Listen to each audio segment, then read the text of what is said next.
నిరుద్యోగ సమస్య. వాస్తవానికి ఇది రౌండ్ టేబుల్ సమావేశంలో లేదు. నాకు నిరుద్యోగుల ఆందోళన, ఆవేదన, ఆక్రోశం, ఆక్రందన అన్నీ కలిసి ఇక్కడ సోమాజిగూడ ప్రెస్ క్లబ్ వేదికగా ప్రతిధ్వనిస్తున్నాయని అనిపిస్తూ ఉంది. ఎవరిని కదిలించినా కన్నీళ్ళే కనిపిస్తూ ఉన్నాయి. ఎవరు మాట్లాడినా కూడా ఒక ఆందోళనతో కూడినటువంటి ఆవేదన వ్యక్తపరుస్తున్న సందర్భాన్ని మనం చూస్తూ ఉన్నాం.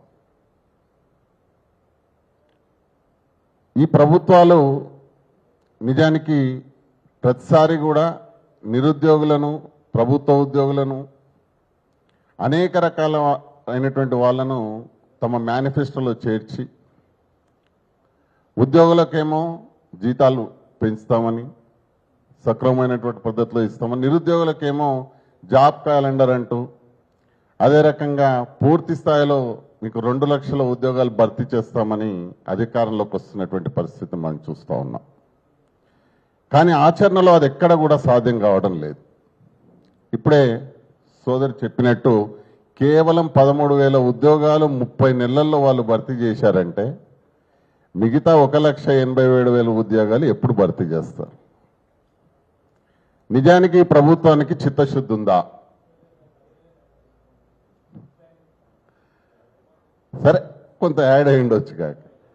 నిజానికి ఉస్మానియా లాంటి విశ్వవిద్యాలయంలో కూడా 74% ఉద్యోగాలు ఖాళీగా ఉన్నాయంటే అధ్యాపకుల విషయంలో, ప్రొఫెసర్ల భర్తీ విషయంలో వీళ్ళు ఏ రకమైనటువంటి దానికి ప్రాధాన్యత ఇస్తున్నారు ఈ ప్రభుత్వాలు అనేటటువంటిది ఒకసారి ఆలోచన చేసుకోవాలి.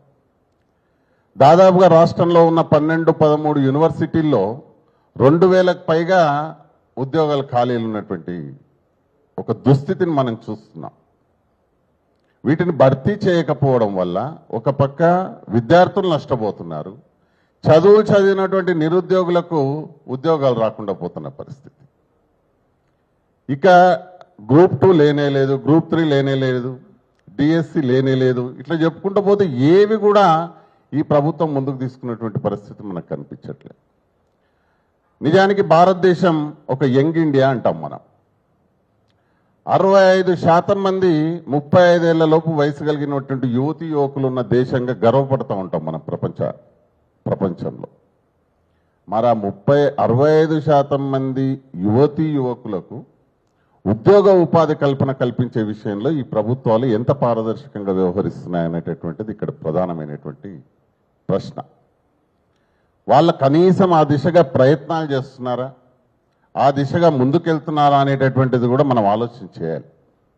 ఇంతకుముందే మన మాజీ వైస్ ఛాన్సలర్ గారు చెప్పినారు, ఉద్యోగాలు ఇవ్వకపోతే ఉపాధి కల్పన దిశగానన్నా అడుగులేయాలి కదా వీళ్ళు, ఈ ప్రభుత్వాలు ఎంతవరకు పోతున్నాయి? ఒక పక్క ఉపాధి కల్పన విషయంలో కనీసం ప్రైవేట్ సెక్టార్లలో జాబులు కల్పించే విషయంలో కూడా ముందుకు పోతున్న పరిస్థితి కనిపిస్తలేదు. కనీసం ప్రభుత్వ ఉద్యోగాల నోటిఫికేషన్లు అయితే పత్తాకే లేకుండా పోతున్నాయి. ఇట్లాంటి పరిస్థితుల మధ్యన నిరుద్యోగ యువతి యువకులు ఏ రకమైనటువంటి మార్గంలో ముందుకు పోవాలి? ఇదంతా కూడా ఒక దిశానిర్దేశం చేయాల్సినటువంటి సందర్భం వాళ్ళంతా ఒక ఆందోళనతో కూడుకొని ఉన్నారు. నిజంగా ఈ ప్రభుత్వం పైన ఒక ప్రెజర్ తీసుకురావాల్సినటువంటి అవసరం ఉంది. ఎందుకంటే తెలంగాణ తొలి దశ మలి దశ ఉద్యమంలో ఆత్మ బలిదానాలు చేసిన దాంట్లో ముందు వరుసలో ఉన్నారు విద్యార్థులు. ఎందుకున్నారు? తెలంగాణ స్వరాష్ట్రకాంక్ష సిద్ధిస్తే, మన రాష్ట్రం మనకు వస్తే మన బతుకులు బాగుపడతాయనేటటువంటి దాంతోన ముందు వరుస నిలబడుకుంటున్న వాళ్ళలో ఉద్యోగులు మన విద్యార్థులు. అట్లాంటి విద్యార్థులు మళ్ళొక్కసారి రోడ్ల మీద నిలబడి, అయ్యా మా ఉద్యోగాలు మాకు ఇప్పించండి, మాకు ఉద్యోగాలు కల్పించండి, లేదంటే ఉపాధి కల్పించండి అని ఇదే తెలంగాణ రాష్ట్రంలో నడి రోడ్ల మీద నిలబడాల్సినటువంటి ఒక దుస్థితి ఈరోజు మనం కల్లారా చూస్తున్నాం. నిజమే, మిత్రుడు సోదరుడు చెప్పినాడు, ఉద్యోగాలు ఎవరికి వచ్చినాయంటే కాంగ్రెస్ ప్రభుత్వంలో ఈరోజు కొనసాగుతున్న కొందరికి వచ్చినాయి, అట్లాంటి వాళ్ళకి తప్ప ఇంకెవరికి వస్తలేవు అని. వాస్తవం, అది నిజాలు ఒప్పుకోవాల్సిందే. ఇట్లాంటి సందర్భంలో నేను టైం చూపిస్తున్నారా? ఓకే, నేను కూడా కంక్లూడ్ చేస్తాను. మా రమణ గారు ఆల్రెడీ బెల్ కొడుతున్నారు. ఒక్కటే ఫ్రెండ్స్, మీరు అధైర్యపడకండి.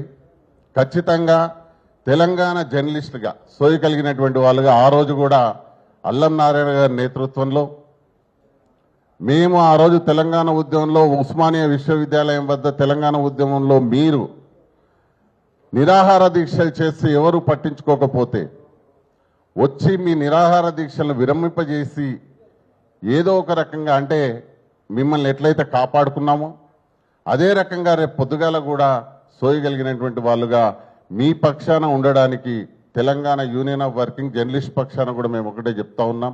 నిరుద్యోగుల ఆందోళనకు గురయ్యి, ఎందుకంటే అనేక మంది రోజు ఆత్మబలిదానాలు చేసుకున్నటువంటి పరిస్థితి కూడా చూస్తూ ఉన్నాం. దయచేసి ఆ దిశగా ఒక్కరు కూడా ప్రయత్నించకండి. తప్పనిసరిగా మంచి రోజులు వస్తాయి.